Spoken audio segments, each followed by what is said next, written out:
नींबू की खटाई हो या टमाटर की खटाई हो या इमली की खटाई हो, वो खटाई केवल दूध फाड़ सकती है। आप नींबू की खटाई दूध में मिलाओ तो फाड़ देगी।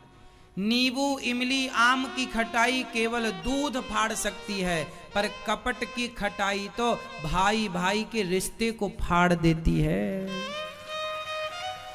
पति पत्नी के रिश्ते को कपट की खटाई फाड़ देती है। जेठानी के बेटे से जेठानी से कितना कपट है, देवरानी के बेटे और देवरानी से कितना कपट है। सास अपनी बहू के साथ और अपनी बेटी के साथ कितना अलग व्यवहार करती है। बहू आएगी तो देखना भी पसंद नहीं, और बेटी आए गले लगाएगी, अचार भर भर के देगी, झोले में भर के ले चले चले चले। देसी घी बहू ना देखने पाए, चुपके से ले चले चले। एक साड़ी और घुसा देगी झोले में, झोला भले फट रहा है, जगह नहीं है, ठूंसती जा रही अम्मा। बेटी के लिए प्यार टपक रहा है। बहू के लिए फटी साड़ी नहीं देती हो तुम, और बेटी आई तो ये दो वो दो, हम मना थोड़ी करते हैं, पर बेटी को जितना दे रहे हो बहू को भी दो। वो बहू नहीं है आपकी, वो ही बेटी है आपकी। ये तो आपने दान कर दिया, कन्यादान। उसे तो कन्यादान उसका लिया है, वो तो ली हुई है, ये तो दी हुई है। दी हुई से इतना प्यार है, ली हुई से प्यार नहीं है। ये कपट है कि नहीं? बहू के लिए अलग व्यवहार सास का, और बेटी के लिए अलग व्यवहार सास का। ये कपट है या नहीं? बोल दो हाँ या ना। इसी को न कहते हैं कपट। जबकि विपत्ति में काम बहू ही आएगी, बेटी ना आएगी वहां से। लेकिन माओ का प्यार बेटियों में ज्यादा है। पर सास को ऐसा लगता है कि हम बहू के छिप करके बेटी को ये दे दें, वो सब देख रही है, उसे सब पता है।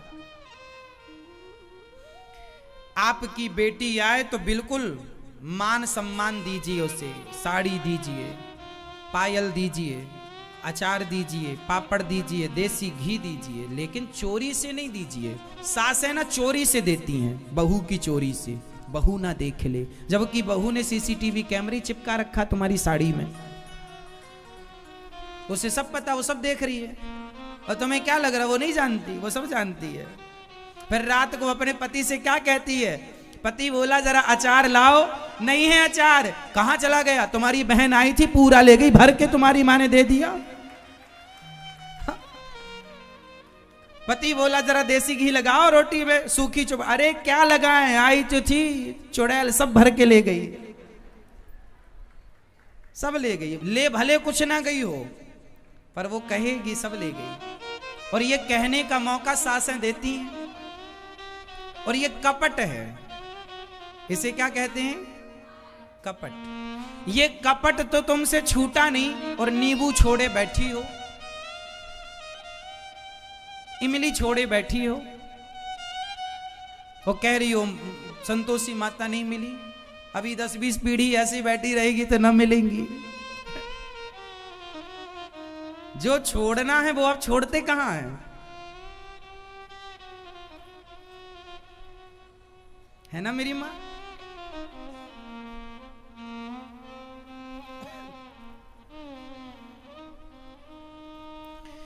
घर में जो आज ना 90% हमारे देश में ननंद और भौजाइयों की पटती नहीं है।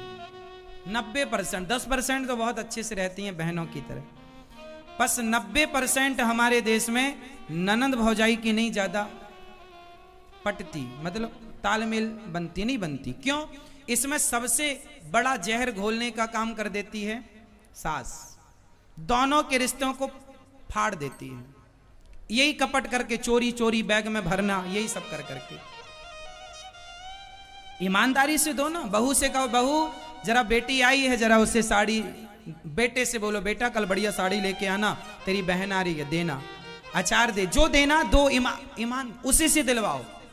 यदि आप अपनी बहू से दिलवाओगी तो वो रिश्ते बने रहेंगे। और चोरी करके आपने कपट किया और फिर ननंद आती है एक दिन के लिए और क्या कहती है, भाभी आप हमारी माँ का ख्याल नहीं रखती। तो भाभी मन में कहती है तू ही रख ले, रह जा यहां, इतनी चिंता तो ले जा घर। आप लोग भी ना इतना उपदेश ना किया करो तुम्हारी भाभी को। तुम अपनी सास का कितना ख्याल रख लेती हो। हर बहू अपनी माँ की तरफ तो देखती है कि मेरी माँ का ख्याल मेरी भाभी नहीं रखती, लेकिन बहू ये नहीं देखती कि मैं भी तो बहू हूं, मैं अपनी सास का ख्याल रखूं। यदि हर बहू अपनी सास का ख्याल रखे तो आपकी माँ अपने आप सुखी हो जाए। लेकिन आप अपनी बहू अपनी सास का ख्याल नहीं रखती हो, परंतु माँ की पूरी चिंता है। और सासें अपनी बेटी की पूरी चिंता है, बहू का ख्याल, बेटी का ख्याल है, बहू का ख्याल नहीं है। यदि सास बेटी से ज्यादा बहू का ख्याल रखने